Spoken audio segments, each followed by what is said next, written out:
বলবেন? কিছু বলবেন? মিথ্যে মামলায় ফাঁসানো হয়েছে। কোন মামলায় ফাঁসানো হয়েছে আপনাকে? আমি এখনো বলতে পারবো না। আমি এখনো কিছুই জানি না। আমি যতটুকু জানি, যতটুকু শুনেছি, তার তো পুরোপুরি মিথ্যা মামলা। মালদা তো বললেন শিশু মঙ্গল সমিতির কোনো একটা না, ওরাই বলছিল আমাকে।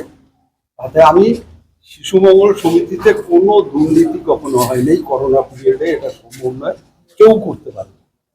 তার একটা অভিযোগ রয়েছে। ভোটের রেজাল্টের পরে মালদায় গিয়েছিলেন কেন? আল্লাহ গিয়েছিলাম ওখানে।